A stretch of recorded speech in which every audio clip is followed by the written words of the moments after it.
Hey everybody, welcome along to episode 156 of Percussion Discussion.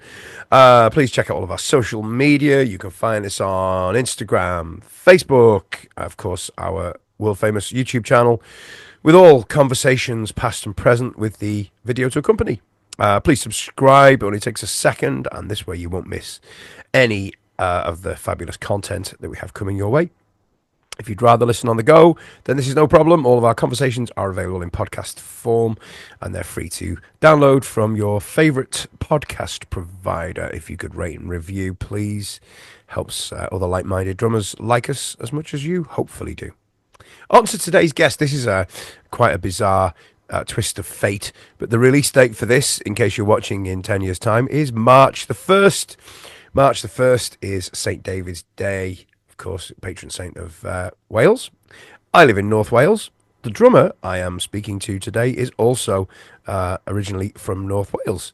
And it's just a total chance that this video is being released today because I do them all in order. This guy has played for some remarkable bands. He's played for the New York Dolls. He's played for Morrissey. He plays for the Midlands-based death metal band Memoriam. There's so much more that which I haven't mentioned, but we're going to talk about all this in the conversation. He's a great guy. He's a wonderful drummer, and he's a good friend of mine as well. So it gives me great pleasure to welcome the fabulous Mr. Spike T. Smith. Thank you for doing this, mate. It's great to have a fellow North Walian on, and we've spoken many times face to face, but never over Zoom. So it's nice that you're here. Yeah, well, it's a pleasure to be here, and thanks for the invite. I really appreciate it, mate. Oh, it's a pleasure, mate. Appreciate you doing it. So what are you up to at the moment, mate? Well, after the whole little, festive break that we've had, and the busy schedule last year with playing and teaching, January and February always tends to be more for me about the teaching. So that's what I'll be doing. I'm here in my, my little drum studio, where I do my practicing, my teaching, my bits of, home recording and, online recording. So, just basically getting back into the swing of it after that old, Christmas madness that, even though it's only a short amount of time, seems to throw everything, doesn't it? It does. I mean, that's a good place to start because you're keen on drum education, aren't you? You do a lot of it. You've done Freddie G, you've done various different courses. Talk a little bit about it because you're known as the punk drummer, in the UK. There's a few others as well, but that's kind of your niche, if you like. But yeah, you're capable of a lot more than that, and I'm guessing you have to be if you're a busy, successful drum teacher, don't you? Yeah, well, the thing with me, as you know yourself, and being an educator yourself, and the educating with, let's speak, purely on the educational side of things for a moment, is I've been big on that and been teaching. I'm coming into my 35th year as an educator as well as the player, and I've always run sort of both, alongside of each other. The punk thing is kind of where when I've been to places like Freddie G or been teaching or doing master classes or whatever, I've kind of taken it upon myself to really focus on that side of playing because there's so many people out there offering advice. Obviously, you've kind of got the key people, the key educators, the organizations that do it. But what I really personally felt looking at all of them was that there wasn't really anybody speaking, the language from my musical language, if you will, So, it all kind of, gravitates back to music, doesn't it? It's all about, it could be about styles. I mean, the techniques and everything behind it are all about how are you going to present yourself as a player or the music that you're playing best. There's the rise in popularity, for example, of extreme metal drummers has risen, considerably over the past number of years. You and I probably remember not that long ago where it was very much about you kind of, your jazz and jazz fusion players, and that's still completely valid, completely. But something like death metal drummers or extreme metal drummers weren't getting a look in. Now that's a very popular medium. But where I sort of found with it that wasn't and still isn't in my mind is kind of like the punky end of things, and I could even take it away from the word punk and just call it high energy. Because it incorporates a lot of playing. It could be it could be thrash metal, it could be death metal, it could be punk, it could be hardcore punk, it could be post punk, anything really that's kind of more where you really have to lay into it. You have to you have to put your back into it. And when you relate that to the popularity of that genre of music, it's to me it's I just don't get it. I mean, it's as if we still think that punk music and the alternative genres associated as some sort of sort of like subgenre of music. It's like it's like once upon a time that was the case, but not anymore. Green Day are one of the biggest bands in the world. They've sold nearly as many records as Michael Jackson, Metallica, U2. They're right up there. Blink 182, I'm far behind. The Offspring, I'm far behind that. One of the most influential drummers of our current generation, Dave Grohl, he's a punk drummer, Yeah. So it's just, for me, looking in and thinking, well, that doesn't relate to what I see, from an educational point of view. That would be the best way for me to put it. So when I've kind of gone to places like Freddie G, BIM or anywhere that invites me, I think, well, that's what I should talk about, because there's plenty of other people to talk about, other forms of drumming and things like that. And I can as well, if I was asked for it, but I feel that there's already plenty of that. But what I try and go in and, and speak about or demonstrate or try and inspire people about is basically a style of music that I feel is underrepresented educational wise. Yeah. And do you think that might be a bit overlooked? This is my opinion, right? And I'm not saying I agree with it, by the way, but do you think it's overlooked as, in the old days, punk musicians were seen as, they can't really play it can't be that hard, but we know I've seen a lot of your videos, and there's a hell of a lot more to it than just what I mean? And I think it gets overlooked because people have that mentality of 1977 or whatever, and go, it can't be that difficult.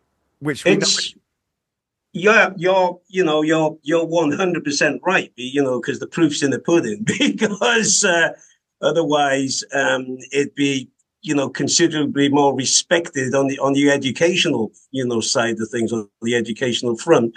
But of course, it's moved on. I mean, when I talk or demonstrate, musically, I come from that.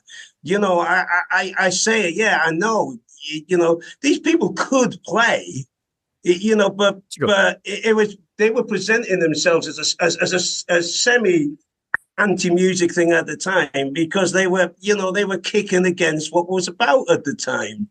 Okay, so there's we all know that kind of the whole thing was supposed to be a bit of an anti, the muse or the overindulgent thing. Yeah. And I mean, I love that kind of playing. So it's the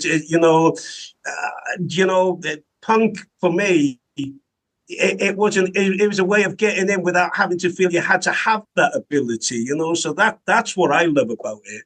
And some of it is basic, but it's no more basic than what, the rock and roll players of the day were playing. It's no more basic than what the 60s players were playing.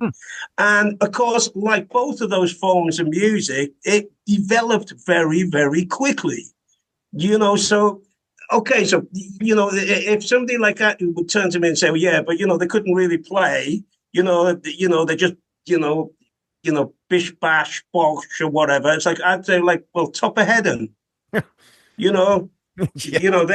just one name straight away. Like a gifted, talented. He could have had a very successful session musician career. Because he could cover it all. You know, and you know, so there's a lot of players. That's just one example. You know, Stuart Copeland I came was out going to with say punk thing, Stuart Copeland. really. Yeah. You know, so and Stuart Copeland, you know, amalgamated something that's one of my favorite things that was a big influence on me was fusion two very different styles of music. That's what where Stuart Copeland came from, and I mean, you know, he's a very energetic player, and you know that's one of his greatest assets, you know, to me, and that definitely came from the punk thing. So, you know, the old not playing thing, I really don't know where it comes from. It's as if, you know, it's just one of those things that's there. But either way, whether people think it or not, it developed, and it developed very, very quickly. And by, you know, the turn of the 80s, when you had a lot of the particularly American bands, you know, they had some, you know, great players, some seriously great players. You know, it's not a new thing with, I mean, not to say that, you know, the likes of Trey Cool and Travis Barker and you know, they're seasoned professionals that have been in the game, you know, for, you know, 20, 30 plus years. But before them, there was players of that magnitude playing. The difference was it was all a much more DIY thing then, you know. So, but the thing is because those players are there and they're so popular, I feel that, you know, that it's just as critical that this form of music does have an education and then, you know, an intelligent, you know, side to it as well. You know, I'll be the first to say to anybody, go out and just, you know, play and, you know, have the best time and, whatever you want to do with it, you know, give it 100%, go mad. But I can also say to somebody, listen, you need to practice really hard. You know, it's good to have good technique. It's good to listen to other forms of music. You know, use the other forms of music and bring it into your punk. You know, I mean, that's what I do. And that's what the players that inspired me did and still do. You know, you talk about good technique. To play at that energy level for that long, you can't do it without the good technique, can you? Let's be honest. No, you can't. I mean, you know, when you're young, you probably can. I mean, the thing is when you're young, you don't play sets for as long. No, That's the no. thing. You know, you tend to be sort of, you know, playing on bills with numerous bands on, or, you know, you're the support act or whatever. So you really can give it all for that, you know, 25, 30 minutes. But of course, you know, when you develop into the headline act, you know, or, you know, you're in a more privileged position on the billing, you know, at a festival or something, then yeah, you've got to play for longer. You know, these days the sound quality is so much, you know, it's more accurate and pinpoint correct, and you know, that's reflective in the playing. You know, that's why the great players that are now are so good. You know, they're working in, you know, in the what the environment is in this day and age, I think, you know. Absolutely. And I have to say, right, let's go back to kind of young Spike. How did you, because you know, Holyhead, it's not known for it's not a musical mecca, is it? And I mean that respectfully. I've done a few gigs Yeah. at the LMRCA and here and there over the years, but Yeah. you know, how did you find punk at that age? Because there was a good scene in North Wales, wasn't there? I mean, I was reading the other day about Black Flag playing in Colwyn Bay with Henry I Rollins. was at that gig. You can't have been. Those You must have been underage to be in there then. I was. If you've seen if you've seen that post and that photo, Heel those crud. photos, Yeah, yeah. yeah, they're my photos. Oh, right. Okay.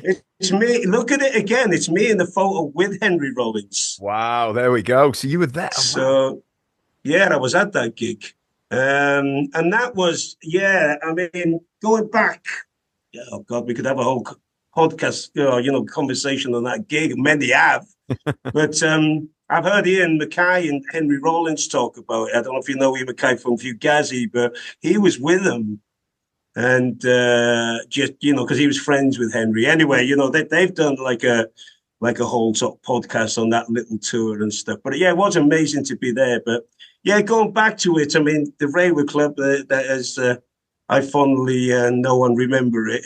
Probably one of the first places that I ever seen a live sort of, you know, act in the Christmas party or something. But Yeah, I mean, my father was a musician, so I used to go around with him. He was a guitarist, and so I was very into music a long time before punk, really. I mean, I got into punk when I was 12, but, I was a music fanatic from as far back as I can remember, Um, but, that's another story, the whole sort of pre-punk. But the getting into punk was quite simple. Um, in that one night, I mean, I was finding my own bands, and, there was a lot of, some would say it's a slightly late to the party because, it was 1979. A lot of the original punks were saying punk's dead. Yeah. But, that's rubbish. It was vibrant, I mean, the Ruts, were out. I know you've interviewed Dave Ruffy, Yes. another fine player, It's like the fine wine of punk drumming is, the highest quality of it, I feel. Bands like that, let me think, the Ruts, the Angelic Upstarts, Skids, Generation X. These bands were all bombarding the charts around when I was getting into it. The Damned had reformed, and my whole thing of where I started as the drums thing was that, because as I said, my dad was a musician. He was watching the Old Grey Whistle Test, which I'd never heard of. And I must have either been in the house or just not that long got back into the house after being out with my mates. And he had it on. And, Annie Nightingale. I mean, I've watched the footage back now, but as I remember it here, Annie Nightingale just introduced him. And I was like, whoa, you just didn't see bands that you liked, especially in like that ilk. Yeah, sure. On telly. So I remember just being mesmerized watching the Damned playing their two songs. And the maddest thing was that they didn't even get to the end of the second song before Rat Scabies was smashing his gear up. And, and I've said it many times, but I have to say the one way, that was my moment. I'm going to be a drummer. That's what I'm going to do. And honestly, that was that moment, that was that epiphany moment for me of, drums. Because I tried guitar, especially with my dad playing it. And, he was encouraging and enthusiastic, but it just didn't work for me, If it's not your thing, don't you? You do. And so it took a lot of bartering because they went, we lived in a small house in Holyhead in North Wales there. And, the last thing they wanted was, a drummer that wanted to play punk drums. But eventually, in fairness, they relented. And a friend of my dad's who he played in bands in was retiring, a great old Dutchman called Matty. Matty? Yeah. Hey, good name. And he, I went round to have a go on the kit. And, the understanding was if I was going to get this kit at all was I had to have a semblance of ability on it. Yeah. Well, of course, I'd been, bashing away with pens and all sorts in school and tapping everything. When I got on the kit, I had, a very basic sense of a basic beat. And so, and basic roles and the enthusiasm to go with it, So that's how I got my first kit, and that's how it started. And yeah, Holyhead, you're right. It's as I say to people, it is the end of the road, literally. So it made it very hard work to kind of to break ground. But I guess I was just determined to, Yeah. Because for anybody that's unaware that maybe is in a different country, Holyhead is kind of one of the furthest. Well, it's an island in its own right off North Wales, and literally the next step is getting the ferry over to Ireland, isn't it? It's as simple as that. It is a ferry. It's a port. It's an island off an island, isn't it? Yeah, you've got you've got the mainland coast, and you've got Anglesey, and you've got Holyhead, and of course, it's a port to Ireland. So many fine musician has been there catching the boat to Ireland or coming back from Ireland. So I speak to a lot of people who know it just for that. Obviously, that would be the only reason for them to know it. But maybe nip into the Kings for a pint while they're waiting. Yes, got a new name now, Matty. It's not called the Kings anymore. It's called uh, the Sorting Office or something. But showing me age, you see. So, you know, once you've got your kit and stuff, because obviously you don't live in North Wales anymore. You're in Peterborough these days, I I believe. live in Peterborough. Well, Yeah, yeah. how did that come about? Because you know, it's you couldn't get much further, really. Well, you could, but Well, it's almost like the opposite end, isn't it? It's hmm, it's not quite straight across, but it almost is. Almost not quite to the other coast, but um, the thing is for anybody who doesn't know where I am, Peterborough is a city that if you were looking at the map of the UK, if you look sort of 80 miles north of London, there lies Peterborough, and that was a big part of the appeal. And the way that happened was I'd been playing in bands and, like punk bands and whatnot, and I was slowly breaking ground. I'd had my own band, Alternative Attack.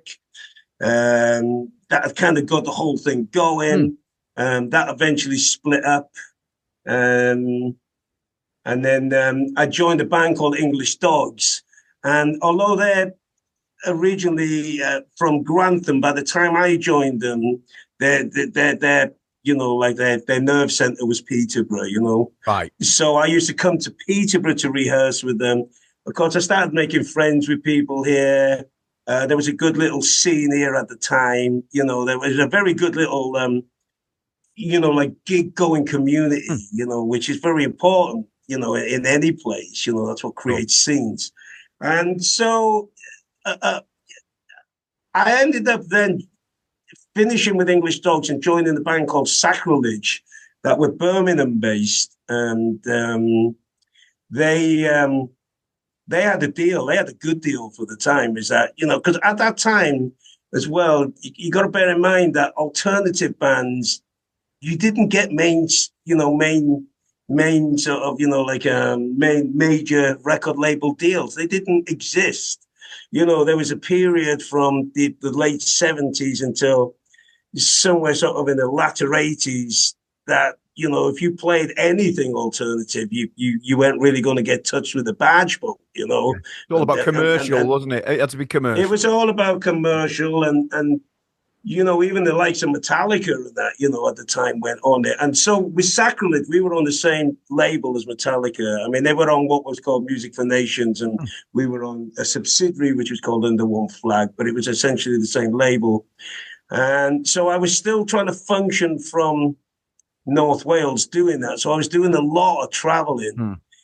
I'd be traveling every week to rehearse, and then, we'd be playing shows. I'd be going back again and coming back, recording, going to record the album, which, we spent a fair bit of time on. So, but anyway, that, ended up folding. By the time the album came out, with the pressures of it all, the band ended up folding. So then I just thought, well, I can't keep operating from this part of the world. And so it just made sense for me, being as I had friends that were willing to let me stay and support me. And I decided to move to Peterborough. I just thought it was it was a better place to relocate myself. It wasn't the Mecca of the UK, but where was for the kind of music that I did, I still wanted to be close to London, and further down the line, my story, like many, is centered around London. Of course. But that was when I made that move.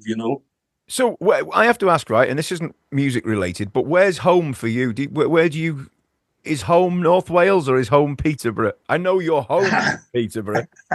Yeah, I mean it's both, of course. I mean, my home is very much where I'm at the moment. I don't mean like literally my drum room, but No, no. Well, hey, you my wouldn't be house the back at first. the other end of the garden. I But spend more time in here than I do the house. yeah. Well, my wife's also from Holyhead, so we Ah, both. I met her on one of my trips. She didn't move with me. I met her a number of years after I'd moved on one of my trips going back to Holyhead, and so we're both here. We've had our children here.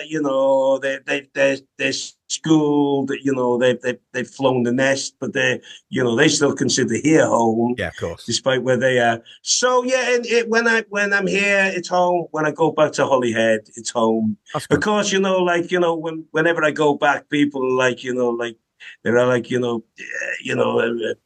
they all refer to it as home. Yeah. Oh, you're back home, are you? How long are you back home for? So it's like I could never turn and say, listen, this isn't my home, because it's No. obviously it's far too close to my heart, and Of course. still got so much connections with it. So yeah, so And I've done a bit in Peterborough with Yamaha Music. I used to work for them. I was yeah. but I always remember there was a really tidy drum shop there. I don't know if it's still there. Yeah, Mad About Drums. A good little shop when I went there. About yeah, 10, 12 years ago.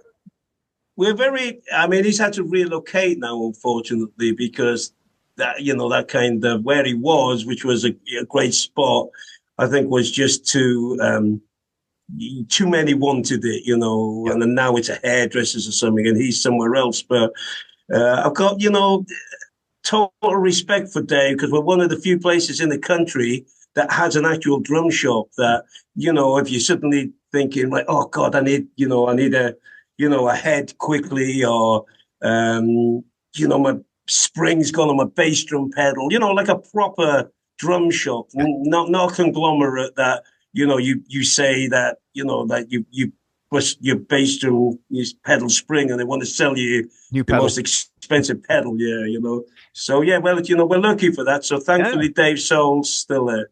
Oh, well, that's good, because I remember I went in and I was like, wow, this is a proper drum shop. It's not. Yeah.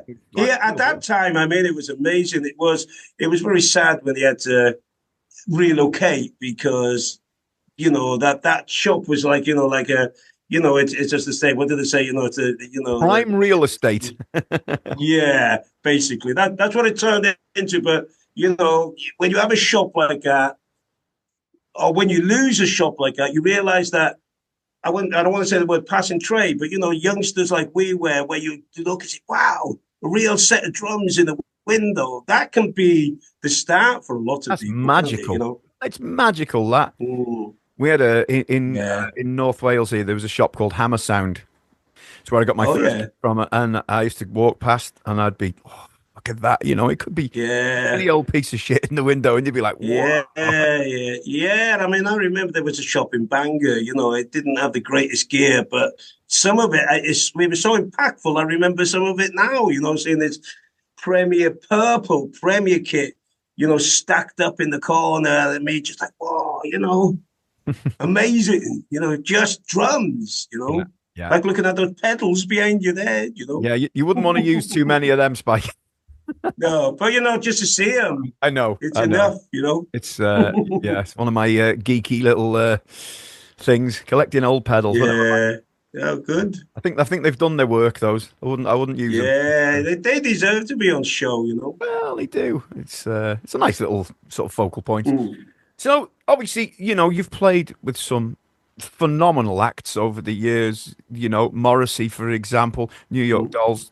The list goes on and on and on. But what interests me, a few years back, you joined Memoriam, which was quite I don't know, I don't want to say a sideways step. It was a step to another direction, shall we say, but related. Yeah.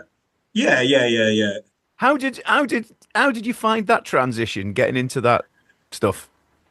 Well, the thing was, there was a point, in my little, sort of musical journey or career, where I completely expanded, my what I wanted to do, my thinking, my open-mindedness to what I really wanted to do with drumming.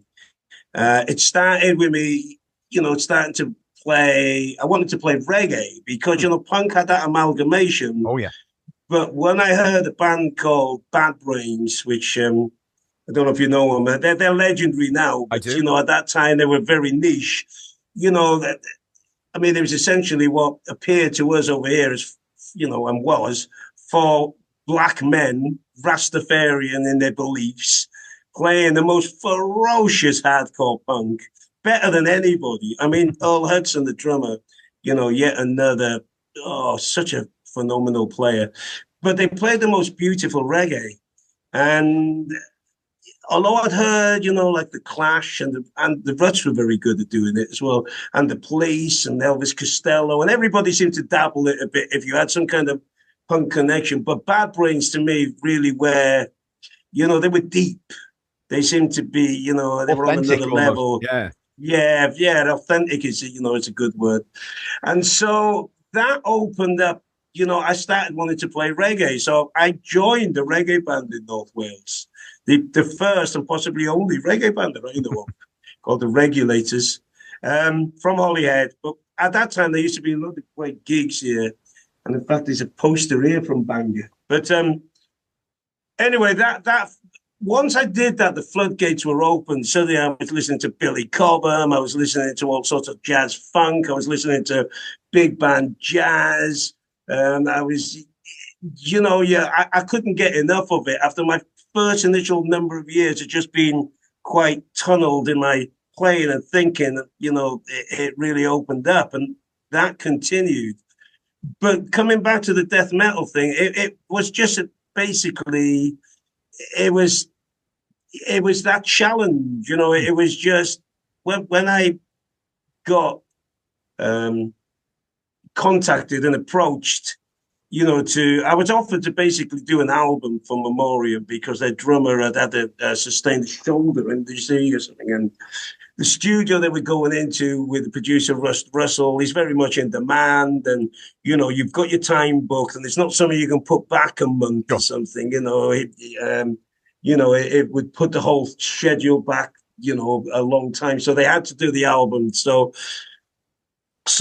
Frank, the bass player, who I used to be in Sacrilege with, so the story kind of intertwined. So they knew what they were getting, basically. Well, they did, but I'd never played that style of music. So I was reluctant. And funnily enough, when I got the call, I was in Holyhead. I was in my mother and father's house in the same place that I picked up my sticks getting this call saying, do you fancy doing this death metal album?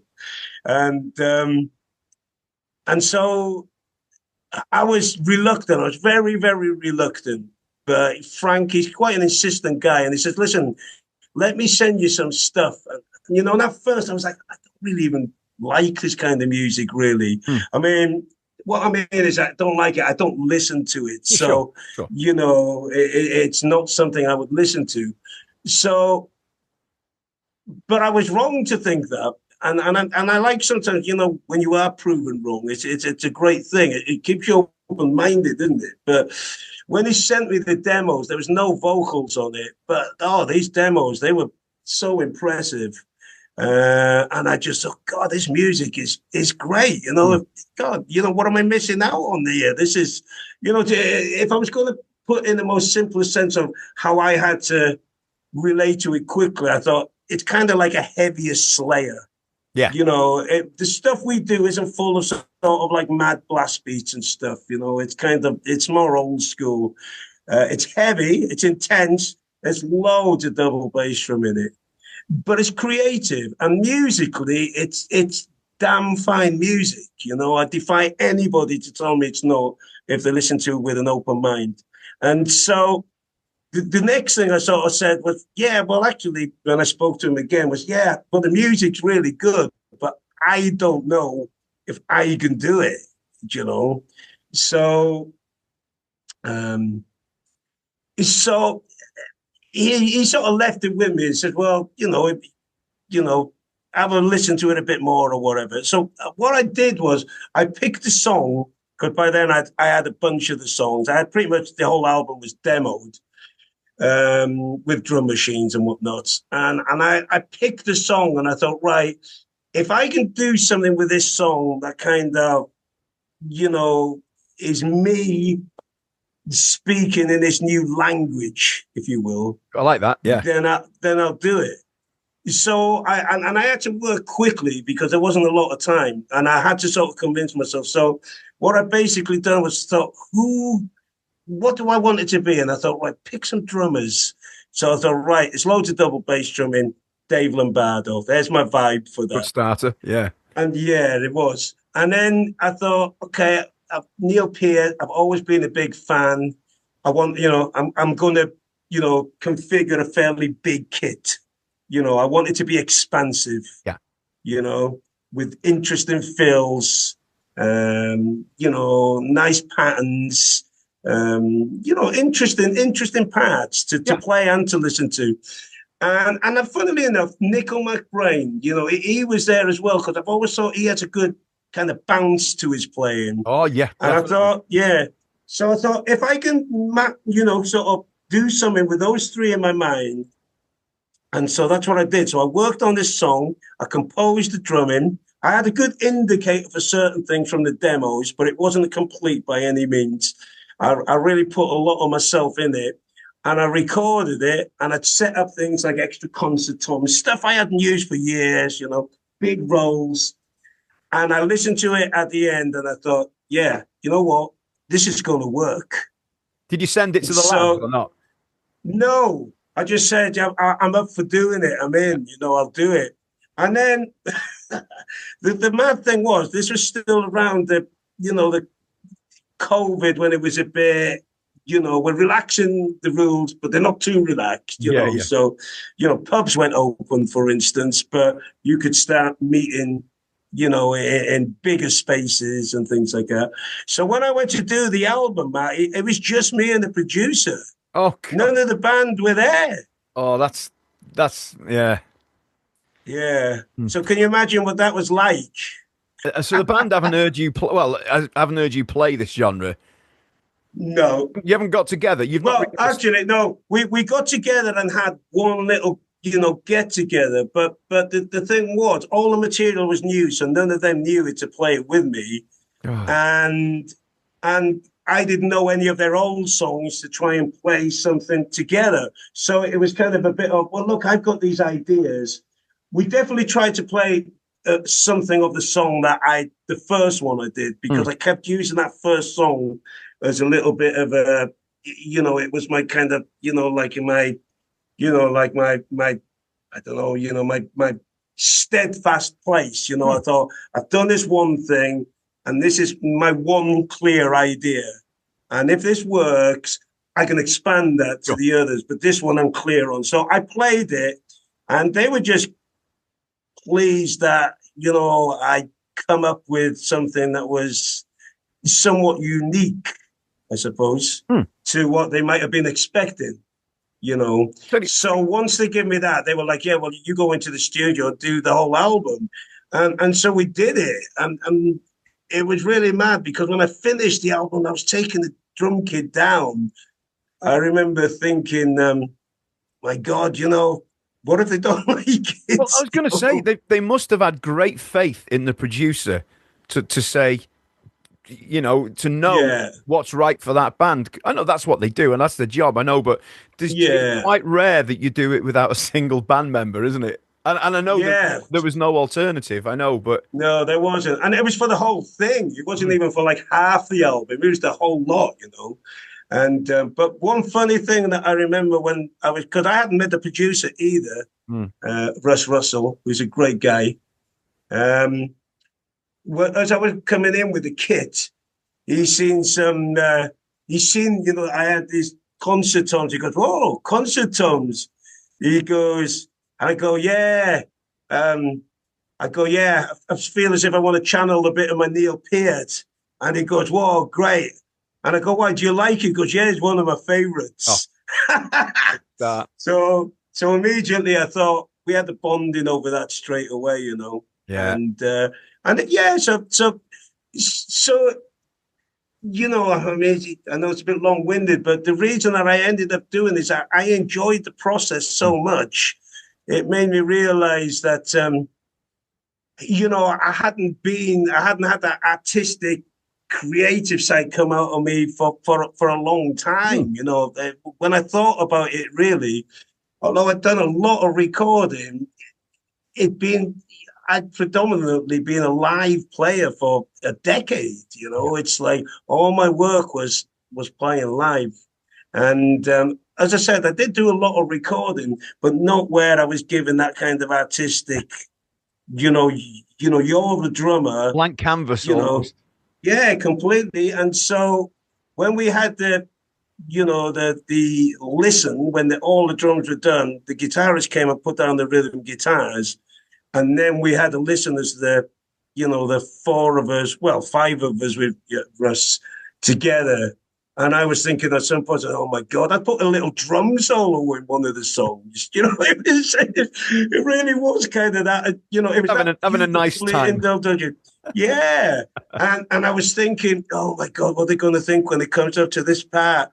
And you know what I remember? It was the first time they says, put that bit back again so we can hear it again. And I thought, oh God, good. It's staying. So yeah, and then that was it. So that's how I got into that, and it was quite a while before I ended up playing some shows with them because live music wasn't happening. And then when I eventually did, which was probably good 7 or 8 months later, by then I was more acclimatized to that style of music, and I realized the response.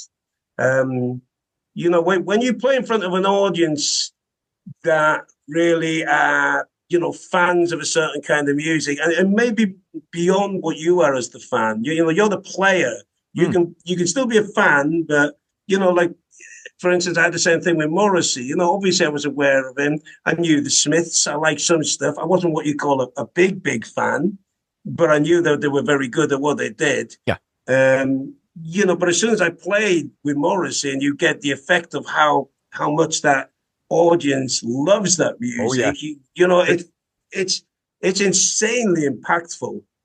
And there was the same, with playing, when they played with Memoriam, say at Bloodstock, in a packed out tent. It's like, whoa, man, And then when you start playing it, and you're sort of thinking, wow, I'm playing drumming that I really love playing, and the audience are really digging it, and the music's really powerful, and the lyrics are meaningful, despite what people might think. Certainly with Memoriam, the lyrics are meaningful. I just think that's perfect. You can't get any better. It's back to, it's back to how I felt when I first jammed in a room with somebody. It's not always like that, but when you get those moments, it's the most beautiful. So is that? Did you quickly become comfortable playing that stuff? Then it felt home, like home. Eventually, I'm guessing. Well, I've made my own version of it, I suppose, because as I said, we're not a kind of band where we play, the traditional blast beats and things like that. So I've been fortunate enough with them because I've recorded 2 hours with them quite quickly, and they've allowed me on the older material we play to somewhat personalize it, which I have done to a point. I mean, certain things have to stick, the double bass drum parts have to be there. They have to be as they are. But, I'll often embellish maybe the hands or something if I feel it suits it. So, yeah, the playing, it's my own version of it. I've watched a lot of these players now, Matty, because I played so many festivals over the past, 3 years or so. God, and I mean, if it was an Olympic sport, all these players would be in there doing it because they're all so, they've all got so much ability, and talent, and you can tell they've spent so much time and energy on their playing. It's, I really do respect it. It's not, I suppose, I'm not as, I don't know how to say, I'm not as focused as that. And I don't necessarily want to be into that kind of playing because I've already got a long history of playing behind me. Of course. You've got nothing to prove, have you?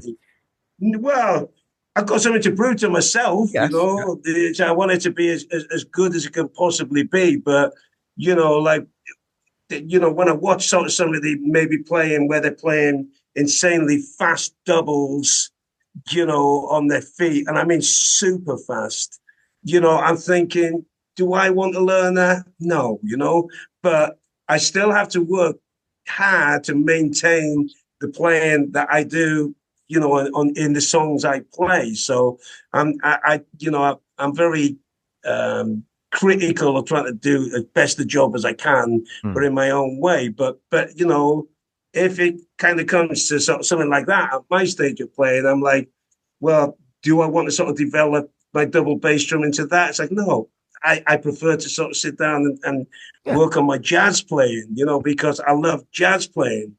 And, you know, that's my hobby side of playing, you know, so, but I love it, you know, so it's an interesting, you know, it's a whole interesting thing that I've done with it, and I've very much enjoyed it, and it's really insightful, and I do enjoy it. I do enjoy it. But I suppose I like the fact that, you know, I could go and play a concert like that, and I do. But then, you know, I've gone and played deep reggae with HR from Bad Brains. Yeah. You know? A musical chameleon. See, that's what you need to be. Yeah, well, that's what I like. Yeah, I have to say, I know the technicalities that are involved with this really fast stuff, but I have to say, blast beats just leave me cold. I don't quite understand it, and I don't know if anybody makes them. It must be a nightmare to make it groove, because it's just I don't know. It leaves me so. Yeah, and people are gonna hate me for saying that, but that's my own. Oh, hang on a minute. There we go. When we're back, there we go. Well, I mean, you know, everybody's entitled to their opinion. I mean, I'm not, you know, particularly interested in that playing for myself either. I mean, you know, I feel somewhat the same, but I think one of the things I look at it when I hear a band go into it is when they're going into the blast beats, they're not trying to groove. No, you know, that's having its own effect. But that's what leaves the likes of us cold, you know, and I get it. But again, like I was saying with the audience, watching how the audience dig it, I kind of get it for them, because I'm not interested in that either. And, you know, I've often kind of said this in sort of, you know, like in when I'm doing master classes and stuff, because I put something of a blast beat into one song in Memoriam. It's not super fast, but it's too fast for a conventional, you know, kind of polka style rhythm, if you will, you know.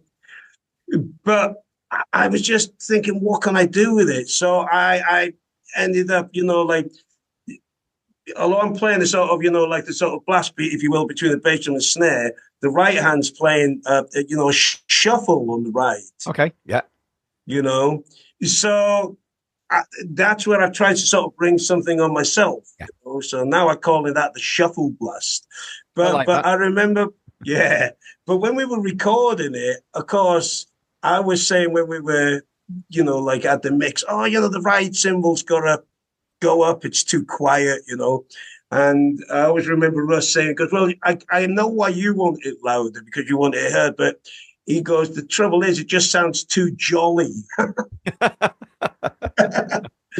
And I remember thinking, okay, yeah, fair enough. You know, in the context of the music, he's right, as a producer, you know, often is.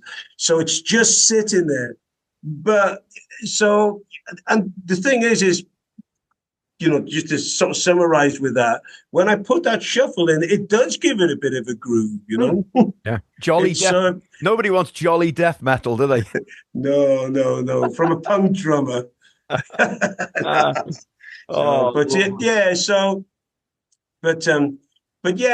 you know, that's kind of it with that. But of course, you know, I still play in other genres, and, you know, and so all my playing isn't just focused on that. Of course. And, you know, look, before we go, I want to talk about.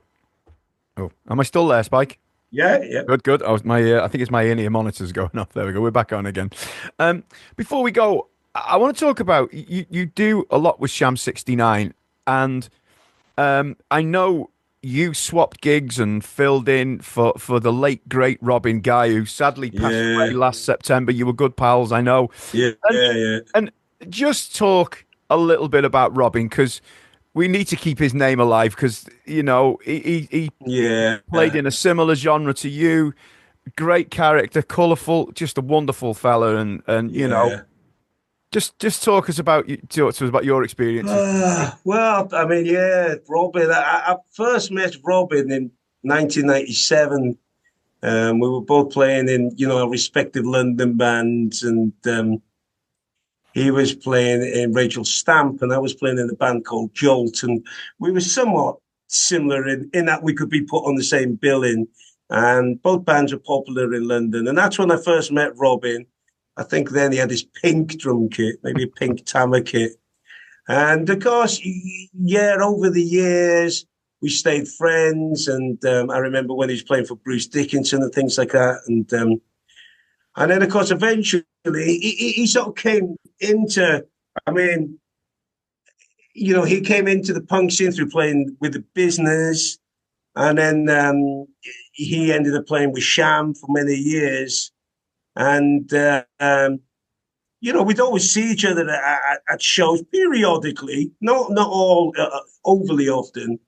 And then, of course, one time I got a call from him, and it was when, he'd been obviously diagnosed with cancer, but there was an operation and things were looking like, very promising. And so he got in touch with me, and, he probably thought I was a suitable character. He knew I played for a lot of these people, some you mentioned, and, like the Damned and Killing Joke and, the New York Dolls, of course, as you mentioned. So he knew I was used to prickly punk characters, I suppose. And so, what began as a standing in for him. So, and we of course, through those years, we would talk a lot because, that the first wave, I covered for him while he was having his operation, and then things seemed to were getting better. And then there was COVID, so everything stopped for all of us. And then as it came back, he at first he was playing, and I was almost kind of glad. Don't want to say not to speak to him, but to not be getting the calls, because I normally knew that when I got the call, it meant that it meant he needed my help, which I was happy to do, but he needed my help because it meant that he was having some kind of treatment. Yeah. So it was always a funny double-edged sword, but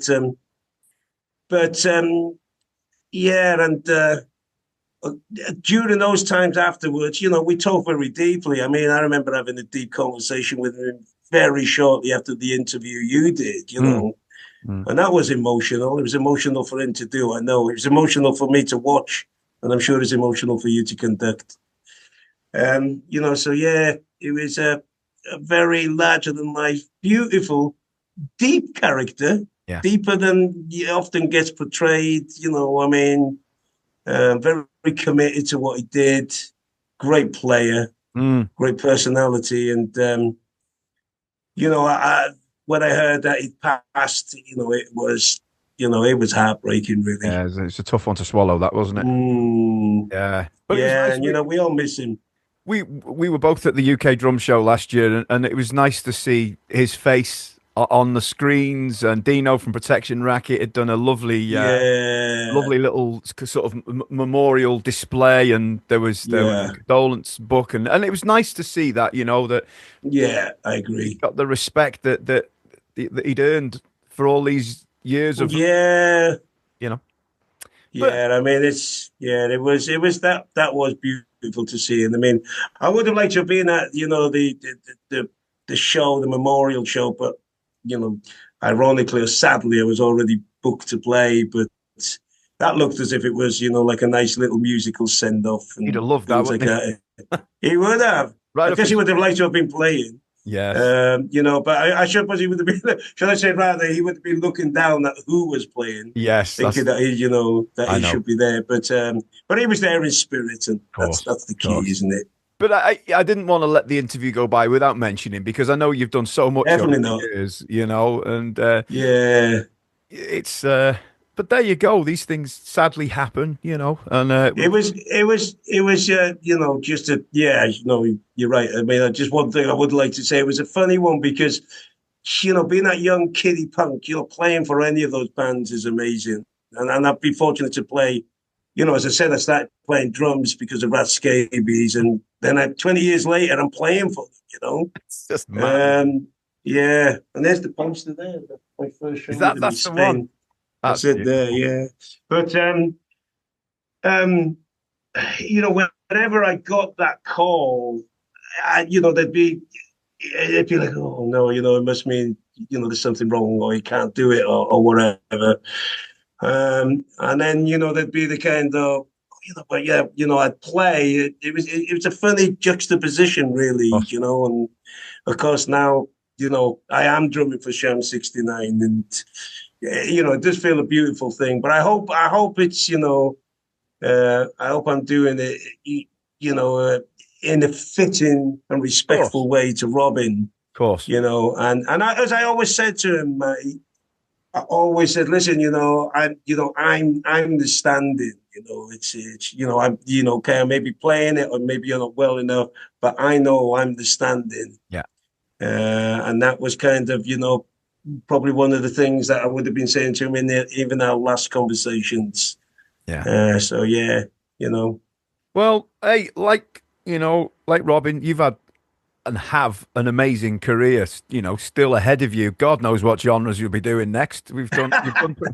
I can't see you doing a straight out pop gig. I'll be honest. I wouldn't imagine that's your kind of. Not that you couldn't do it, but you know what I'm saying. Well, yeah. Well, I mean, you get picked for people, that thing. I mean, I would love to play in, with a jazz big band. That's my dream. Whether that'll happen or not, I don't know, but. I'm practicing for it, but whether I'll ever get it offered, I suppose it's doubtful. And pop gigs, I mean, I look at all these players, and I can see, the funny thing is to finish with that. When I was playing with Morrissey, that was almost like a pop gig, and you've got to have a little bit of ability in all things. Maybe the first song you come on is quite rocky and powerful. Then the next song might be something that's very very poppy-esque, and then 2 songs later you're playing a ballad, and then you've got a shuffle, and so, when I see anybody that's playing that kind of stuff, it's, I'm very respectful towards it, and in awe of how great a job these kind of drummers do. Well, if big band's a thing, you need to have a word with Vince Dunn and get on the vintage drum show with big band on the Sunday. Yeah. Well, that would be beautiful, but I think there's people there that are, better for that job. I'll happily just, watching all. Maybe one day, maybe I'll get to do a song. I do songs at a masterclass of big band stuff, but that's very different, I suppose. It was like when the Burning for Buddy album came out. Remember the tribute album? And Matt Sorum played I can't remember which song it was, but he did a great job of it, I have to say. Yeah. So no, that you're right. So a lot of rock guys did a good job on that. I know it. It was good. Look, mate. We've had a fantastic conversation. Thanks so much for doing. I know that we could have spoke for another 3 hours, and we'll have to stick a part 2 in at some point and just get all the other stuff out. No, I've really enjoyed it, and I'm glad to see everything that you're doing for North Wales for the drummers there. I wish you were there doing it when I was younger. I would have been at all your events. I can tell you that. So well done for what you're doing. You don't realize it, but I think in 5 or 10 years, you're going to have had a lot of impact on a lot of players there, a lot of younger players.